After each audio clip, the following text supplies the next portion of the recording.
चलिए, I think हम लोग लाइव हो चुके हैं, है ना? आवाज़ है? तो जय हिंद एवरीवन, कैसे हैं आप लोग? आई होप कि आप लोग बहुत ही अच्छे होंगे और आपका जो क्लास है वो देखते भी होंगे। चलिए, आज हम लोग फिर से अपने क्लास को स्टार्ट करेंगे और क्लास ये पॉलिटी के है, बिहार दरोगा 1817 ऐसे लिखा गया है। चाहे आप पॉलिटी के लिए आप कोई भी चीज़, कोई भी एग्ज़ाम आप उठा लीजिए, चाहे आप जिसमें भी पॉलिटी पूछा जाता है उस सब का आपको बनता चलेगा, ऐसा हम पढ़ाने का प्रयास करेंगे। ठीक है, तो आज ये चौथा क्लास है। चौथा क्लास में आप लोग ये हेडिंग देंगे आज के क्लास के लिए, मूल अधिकार। हेडिंग दीजिए मूल अधिकार। चौथा क्लास के लिए आप लोग हेडिंग दीजिए मूल अधिकार। आइए,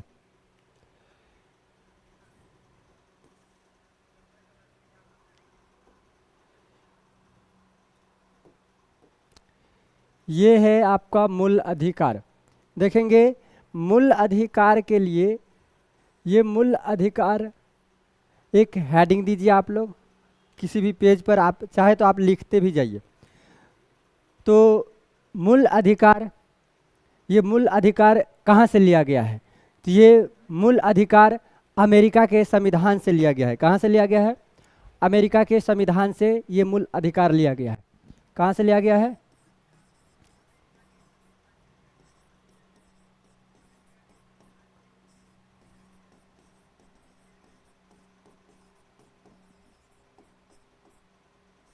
अमेरिका के संविधान से ये मूल अधिकार लिया गया है और ये हमारे भारत के संविधान में इस मूल अधिकार को लिया गया है।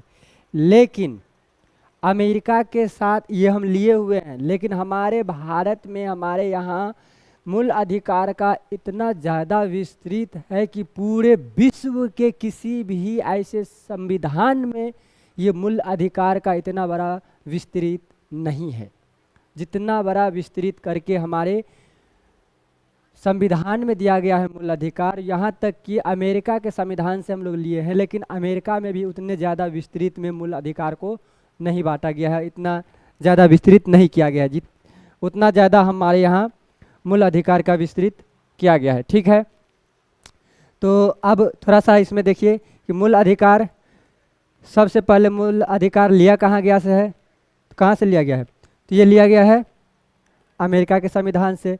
ये भाग 3 में किस में आते हैं? भाग 3 में आते हैं मूल अधिकार। किस में आते हैं? भाग 3 में आते हैं मूल अधिकार। और ये कहाँ से कहाँ तक? तो ये 12 से लेकर के 35 तक। कहाँ तक? 12 से 35 तक मूल अधिकार है।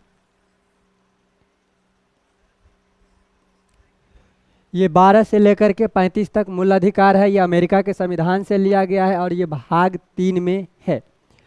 अब ये भाग 3 को मैग्ना कार्टा कहते हैं। क्या कहते हैं? मैग्ना कार्टा कहते हैं। यहाँ पर ये जो भाग 3 लिखा है, भाग 3 को क्या कहते हैं? मैग्ना कार्टा कहते हैं। इसको मैग्ना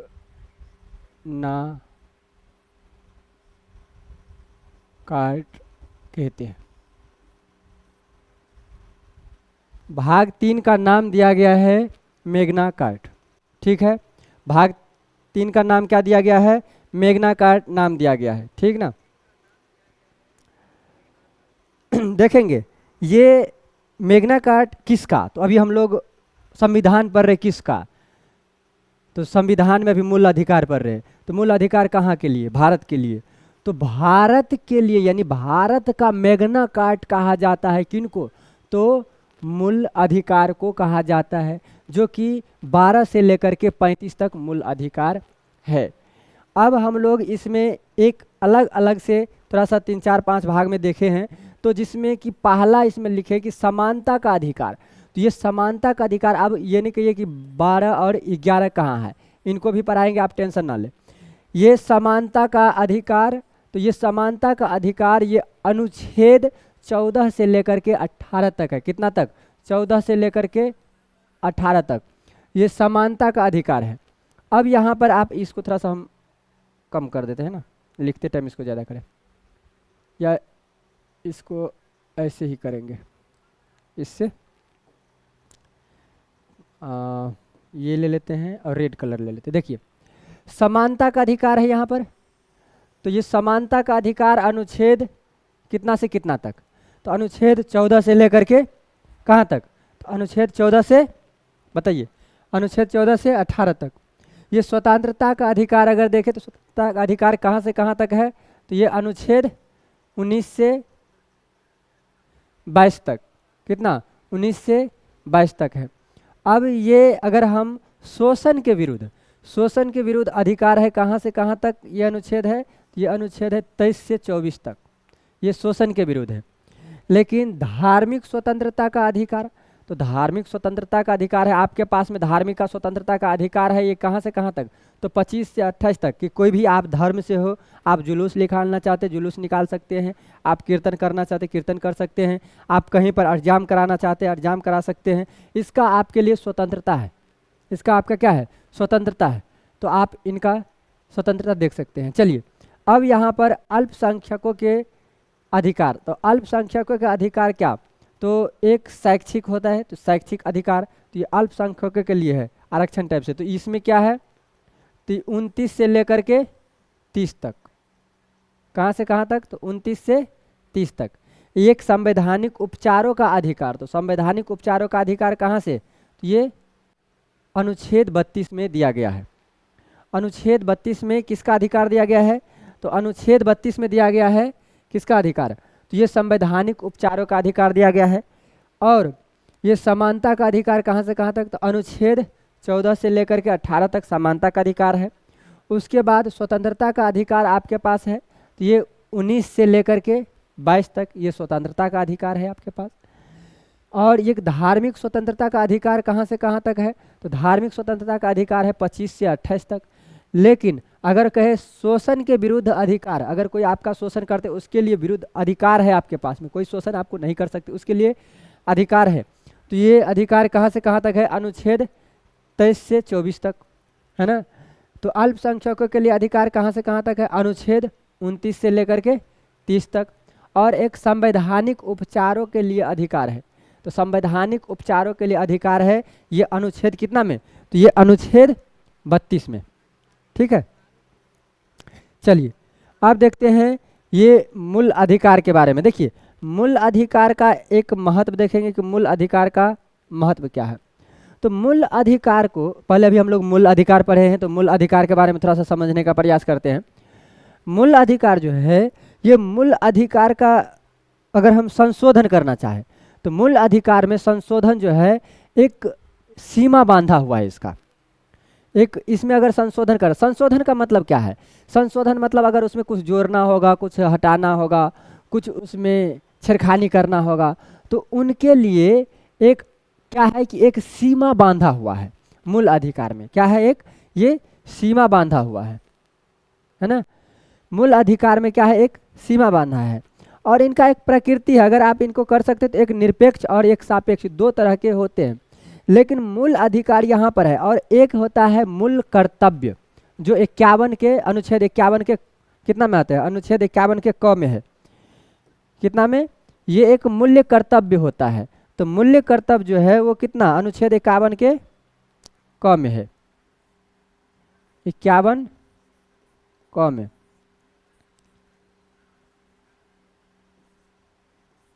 इक्यावन के क में।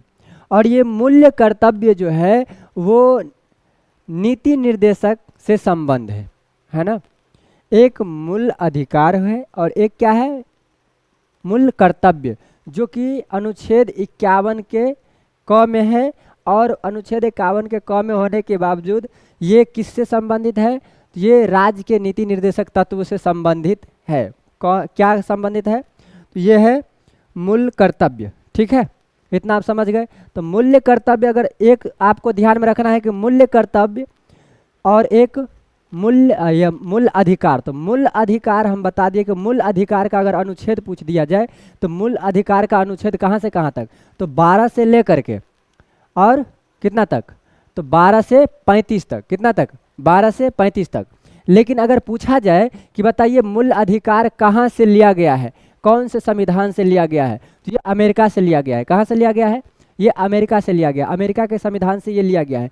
लेकिन अमेरिका के संविधान से लेने के बावजूद भी हमारे भारत में इतना विस्तृत है, इतना फैला दिया गया है, इतना फैलाया हुआ है, इतना फैलाया हुआ है कि पूरे विश्व में किसी भी संविधान में मूल्य अधिकार के बारे में उतना विस्तृत नहीं लिखा गया है जितना कि भारत के संविधान में लिखा गया है। समझ रहे?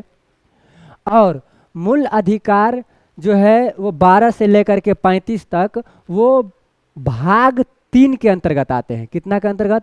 भाग 3 के अंतर्गत आते हैं। और ध्यान रखेंगे ये भाग 3 को भाग 3 को भारत में ये भारत का मैग्ना कार्ट कहते हैं। क्या कहते हैं? भारत का मैग्ना कार्ट कहा जाता है। किसको? भाग 3 को। इतना आप समझ में रखेंगे। चलिए आप फिर से एक बार और इसको एक बार देख लेंगे कि समानता का अधिकार। बोलिए समानता का अधिकार कितना? तो समानता का अधिकार जल्दी बोलिए, समानता का अधिकार कितना? तो समानता का अधिकार 14 से लेकर के 18। समानता का अधिकार 14 से 18। उसके बाद स्वतंत्रता का अधिकार कितना? 19 से 22। स्वतंत्रता का अधिकार 1922। समानता, देखिए समानता मतलब सभी के साथ में एक जैसे व्यवहार अगर करते हैं तो वो समानता का अधिकार। तो समानता का अधिकार कहाँ से कहाँ तक? तो जल्दी बोलेंगे 14 से लेकर के 18 तक। अगर आपका स्वतंत्रता, आप अपने स्वतंत्रता का अधिकार, आपका स्वतंत्रता ये है कि आप जाकर कहीं जाकर के ज़मीन ले सकते हैं, आप कहीं पर कुछ भी करवा सकते हैं, आपका ये स्वतंत्रता है। कहीं आप बोल सकते हैं, कहीं पर आप खड़े होकर के कुछ ना कुछ बोल सकते हैं, तो ये आपका क्या है? स्वतंत्रता है। तो स्वतंत्रता का अधिकार जल्दी बोलिए 19 से 22। कितना? 19 से 22। कितना? 19 से 22। स्वतंत्रता का अधिकार 19 से 22। और समानता का अधिकार 14 से 18। समानता का अधिकार 14 से 18। और अगर पूछा जाए कि मूल अधिकार कहाँ से लिया गया है, तो मूल अधिकार कहाँ से लिया गया है? अमेरिका के संविधान से। कहाँ से लिया गया है? अमेरिका के संविधान से। फिर भी मूल अधिकार बहुत ज़्यादा विस्तृत कहाँ पर है? अमेरिका में कि भारत में? तो भारत में। कहाँ पर? तो भारत में। लिया कहाँ से गया है? अमेरिका से। लेकिन सबसे ज़्यादा विस्तार कहाँ पर है? तो ये पूरे विश्व की बात करें, पूरे विश्व में सबसे ज़्यादा विस्तार कहाँ पर? तो ये भारत में है मूल अधिकार का विस्तार। ठीक है। अगर आपसे पूछा जाता है कि बताइए कि मूल अधिकार कौन से भाग में आते हैं, तो ये भाग नंबर 3 यानी भाग 3 में आते हैं। मूल अधिकार किस में आते हैं? भाग 3 में आते हैं। भाग 3 को भारत का क्या कहा जाता है? मैग्ना कार्ट कहा जाता है। क्या कहा जाता है? मैग्ना कार्ट कहा जाता है। क्या कहा जाता है? मैग्ना कार्ट कहा जाता है। चलिए अब यहाँ पर देखते हैं कि धार्मिक स्वतंत्रता। तो धार्मिक स्वतंत्रता का अधिकार कहाँ से कहाँ तक है? 25 से 28 तक। कितना तक? 25 से लेकर के 28 तक। अनुच्छेद 25 से लेकर के 28 तक। और शोषण, अगर आप पर कोई भी कुछ अगर बोलते हैं, कुछ कहते हैं, तो शोषण का अधिकार तो बताएंगे शोषण का अधिकार कहाँ से कहाँ तक? तो शोषण का अधिकार आपके है कि अनुच्छेद 23 से 24 तक शोषण का अधिकार। उसके बाद धार्मिक स्वतंत्रता का अधिकार 25 से 28। उसके बाद अल्पसंख्यकों का अधिकार कितना से? अनुच्छेद 29 से 30। और संवैधानिक उपचार के लिए अधिकार है कितना? अनुच्छेद 32। इतना समझ में आया है क्या? ये आप समझ पाए हैं क्या? समझ पाए हैं? तो देखिए मूल अधिकार अब हम थोड़ा सा समझें। तो मूल अधिकार जो है वो संविधान में अगर कुछ क्या करेंगे?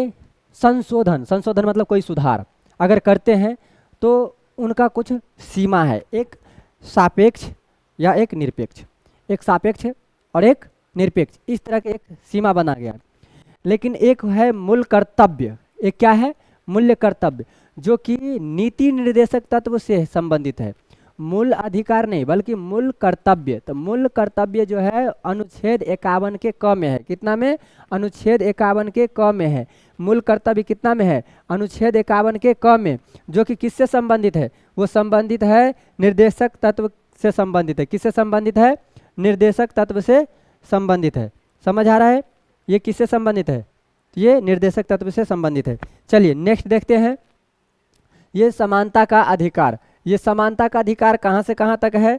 तो समानता का अधिकार कहाँ से कहाँ तक? तो ये है आपका 14 से लेकर के 18 तक, ये समानता का अधिकार है। अनुच्छेद 14 से लेकर के 18 तक ये समानता का अधिकार कहाँ से कहाँ तक है? तो समानता का अधिकार आपका है कहाँ से कहाँ तक? तो ये है 14 से लेकर के 18 तक। कहाँ से कहाँ तक? 14 से लेकर के 18 तक। समझ रहे आप? चलिए नेक्स्ट देखते हैं। देखिए समानता के अधिकार, ये अनुच्छेद 14 की बात करें, कितना? ये अनुच्छेद 14। अनुच्छेद 14 में लिखा गया है कि विधि का शासन है। अनुच्छेद 14 में ये लिखा गया है कि ये विधि का शासन है। किसका शासन है? तो विधि का शासन है। अनुच्छेद 14 में क्या लिखा गया है?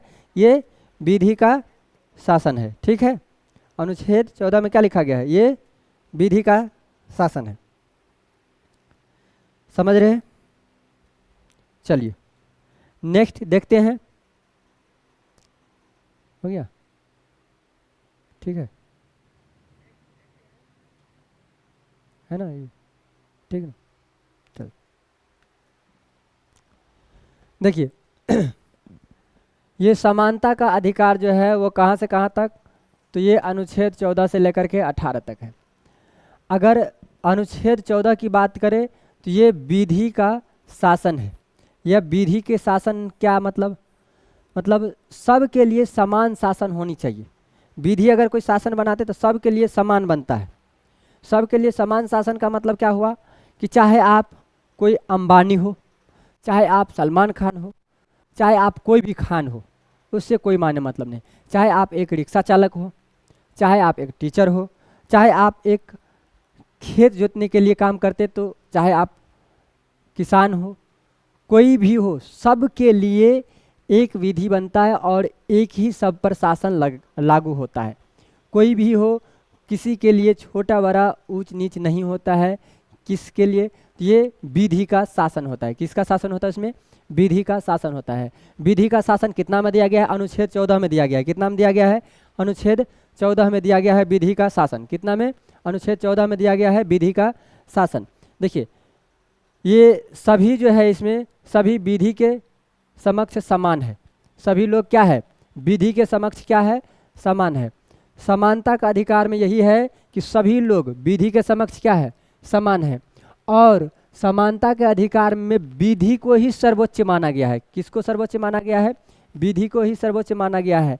न कि आप जाति से, चाहे पद से, कोई प्रतिष्ठा से, समान व्यवहार, कोई भी आप जाति से हो, पद से हो, कोई प्रतिष्ठा में हो, ये नहीं कहेंगे कि अगर हम ब्राह्मण हैं तो हम बहुत बड़े हैं, या कोई ये नहीं कहेंगे कि अगर हम डीएम के पद पर है तो हम बहुत बड़े हैं। नहीं, विधि के शासन यानी सबके समान शासन, सबके लिए क्या है? समान शासन है। ठीक है, चाहे आप डीएम हो, सीएम हो, चाहे आप पीएम हो, उससे कोई माने मतलब नहीं है। सबके लिए समान शासन होता है। ये अनुच्छेद कितना में? अनुच्छेद 14 से लेकर के 18 में है। लेकिन विधि का शासन कितना में दिया गया है? तो अनुच्छेद 14 में दिया गया है। कितना में? अनुच्छेद 14 में दिया गया है। कितना में? अनुच्छेद 14 में विधि का शासन। देखेंगे एक सापेक्ष करके एक देखते हैं। तो ये समानता आप देखेंगे। समानता एक सापेक्ष क्या होता है? जैसे मान लीजिए राष्ट्रपति है या राज्यपाल है। आपको पता होगा कि राष्ट्रपति जो है वो भारत के लिए राष्ट्रपति सबसे ऊंचे पद है, लेकिन राज्य के लिए राज्यपाल सबसे ऊंचा पद है। आपको ये भी पता होना चाहिए। पूरे भारत के लिए राष्ट्रपति सबसे ऊंचा पद है और किसी भी राज्य के लिए सबसे ऊंचा पद क्या? तो ये राज्यपाल है। क्या है? राज्यपाल है। ठीक है, तो राज्यपाल देखेंगे जब ये दोनों अगर किसी पद पर रहने के कारण या रहने के दौरान इनको क्या कर सकते हैं? अगर वो पद पर बैठे हुए, पद मतलब वो अपने कार्य पर बैठे, अपने कार्य कर रहे हैं, उस टाइम पर कोई भी उसे क्या कर सकते हैं? हिरासत में नहीं ले सकते हैं। कोई भी क्या कर सकते हैं? ये हिरासत में नहीं ले सकते हैं। न्यायालय के समक्ष नहीं बुलाया जा सकता है जब ये अपने कार्य के क्षेत्र में हो। तो इनको ना तो न्यायालय बुलाया जा सकता है और ना ही हिरासत में लिया जा सकता है, और ना तो कोई उस पर मुकदमा बनेगा और ना ही कोई आरंभ होगा। ठीक है, उनके लिए एक कोई प्रावधान होता है, जब बताएंगे तो उस टाइम बता देंगे। तो उनके लिए कुछ प्रावधान होता है। तो राष्ट्रपति और राज्यपाल के लिए समझ गए हैं। अगर वो सिर्फ और सिर्फ ये समानता के बारे में, सबके लिए तो ठीक ठाक है, लेकिन राष्ट्रपति और राज्यपाल के बारे में, राज्यपाल जो होते हैं वो राज्य के लिए सबसे प्रमुख होते हैं, और राष्ट्रपति जो होते हैं पूरे भारत के लिए सबसे प्रमुख होते हैं। अगर सबसे भारत में अगर पूछे कि भारत में सबसे बड़ा पद क्या है, तो सबसे बड़ा पद यही है। क्या? तो ये राष्ट्रपति। क्या है? तो ये राष्ट्रपति है। अगर वो दोनों अपने कार्य क्षेत्र में रहे, अपने पद पर रहे, उस टाइम कोई भी इसे हिरासत में नहीं ले सकते हैं, ना तो इसको न्यायालय में बुला सकते हैं, और ना उस पर कोई मुकदमा चलेगा, और ना ही उस पर कोई मुकदमा बना रहेगा। ठीक है, जब तक वो अपने पद पर है। चलिए नेक्स्ट देखते हैं समानता के अधिकार में। देखिए, समानता के अधिकार में अगर आप छत्तीसगढ़ के कोई भी जंगल में रहते हो, या कोई भी आप जनजाति के समुदाय हो, है ना, अदरवाइज आप दिल्ली के संविधान में कोई भी प्रोफेसर आदमी हो, आप कोई भी प्रोफेसर हो, उन सभी के परिस्थिति में क्या होता है, एक भिन्नता दिखी जाती है। उन सभी के परिस्थिति में क्या देखा जाता है, तो एक भिन्नता देखा जाता है। भिन्नता मतलब क्या होता है कि अलग अलग, जैसे अगर प्रोफेसर होंगे तो उनके लिए कुछ अलग प्रावधान है ना। तो और ये छत्तीसगढ़ में अगर कोई जंगलों में कार्य करते हैं, अगर बात कोई भी अगर जनजाति होंगे, उनका समुदाय है जनजाति का समुदाय ये, और दिल्ली में कोई अगर प्रोफेसर है, तो उनका जो परिस्थिति होते हैं उनमें क्या दिखाई देता है, उनमें एक भिन्नता दिखाई देती है। क्या दिखाई देता है? भिन्नता दिखाई देता है, अलग अलग दिखाई देता है ना। लेकिन जब विधि की बात करें तो विधि का समान संरक्षण होता है। क्या होता है? विधि का समान संरक्षण होता है, जिसमें क्या करते हैं कि वंचित हाशिए के लोग रहते हैं। वंचित हाशिए के लोग जैसे कहते हैं कि जनजातीय समुदाय के लोग रहते हैं। उसके बाद अगर छत्तीसगढ़ के जंगलों में, तो छत्तीसगढ़ के जंगलों में तो वित्तीय हाशिए पर जो होता है उसमें एक विधि होता है। क्या होता है?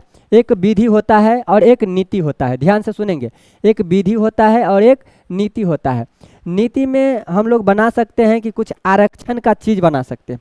नीति अगर बनाना चाहे तो किसी के लिए आरक्षण बना सकते हैं कि यहाँ इनके लिए ये आरक्षण है ना। लेकिन अगर विधि बनाना होगा तो विधि क्या होता है, तो ध्यान दीजिए, जैसे एक वन के लिए अगर बना देते हैं तो वन जोत अधिनियम है।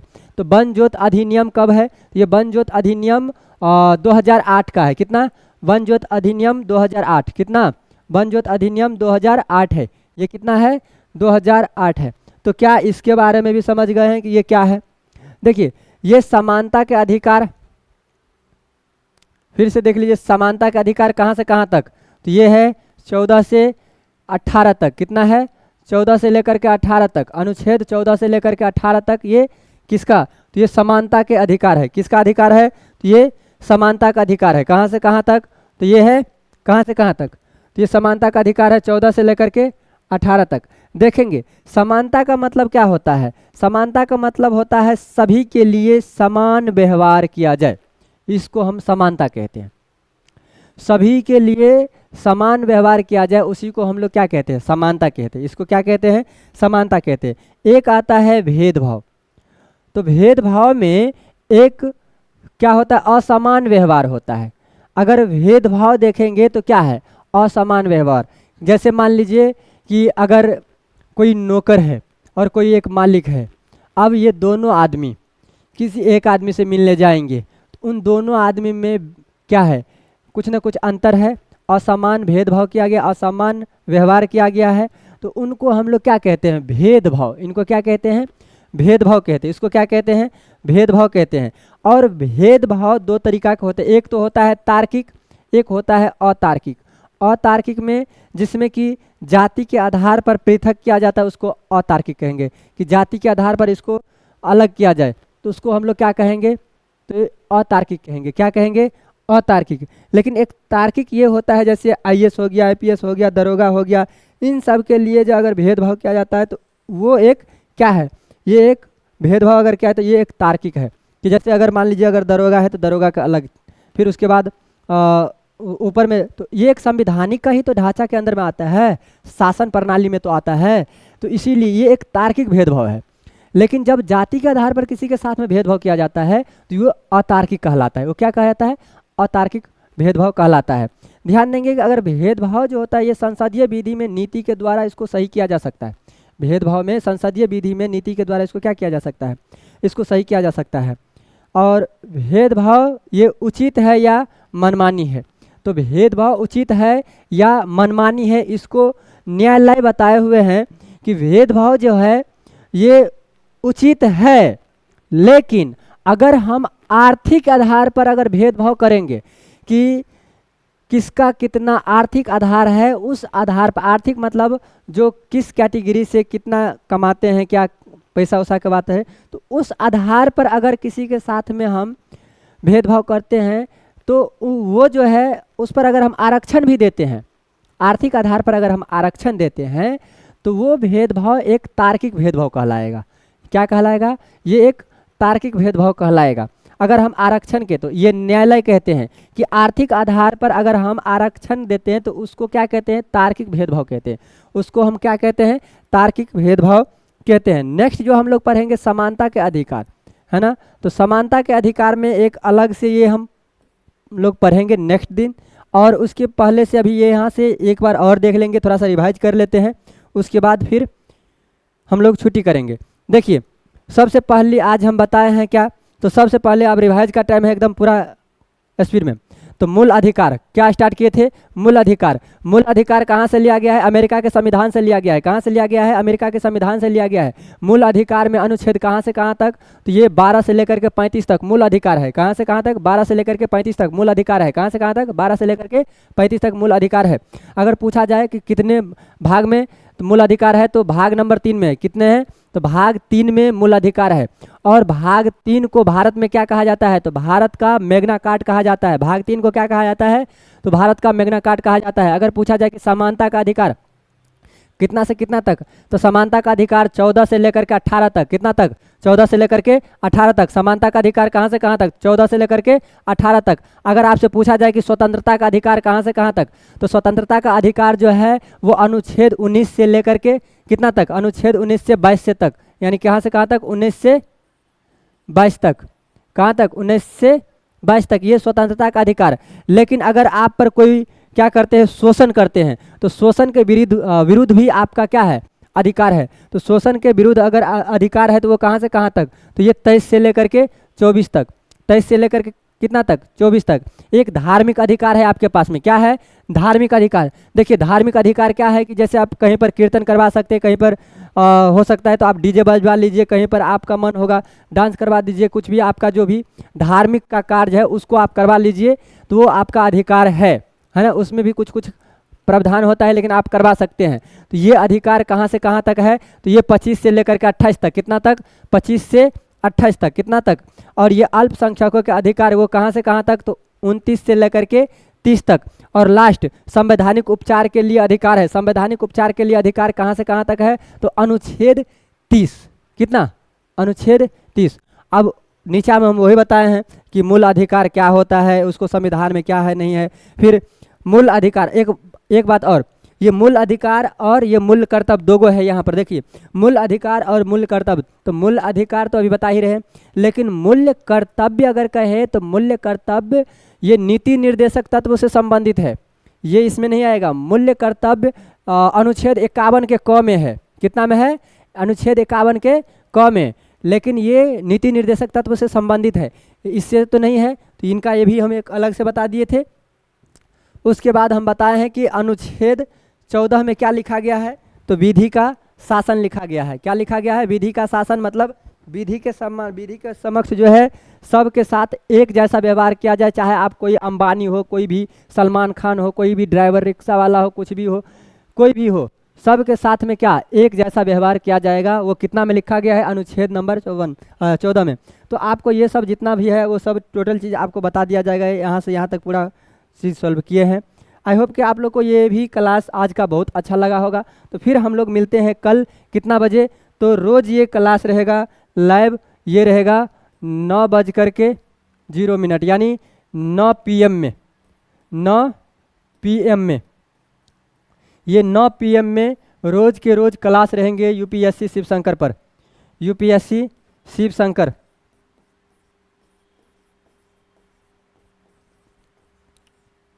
फिलहाल अभी इसी पर रोज़ के रोज़ क्लास है। उसके अलावा अगर और अलग आप चैनल, अभी दूसरा चैनल पर अगर ये वीडियो अगर आप देख रहे हैं तो दूसरा चैनल पर देख रहे हैं तो ठीक ठाक है, लेकिन यहाँ पर भी हम लोग लाइव आते हैं, ठीक है। और अगर दूसरा चैनल पर है तो कोई बात नहीं, वहाँ पर भी आप देख सकते हैं। उसके अलावा अगर कहीं दूसरे जगह भी आप देख रहे हैं तो देख सकते हैं, ऐसा नहीं है कि। लेकिन अगर आना चाहते तो आप आ सकते हैं 9 बजे ये शिव शंकर पर, यूपीएससी शिव शंकर पर। तो चलिए हम मिलते हैं नेक्स्ट क्लास में। जय हिंद, जय भारत।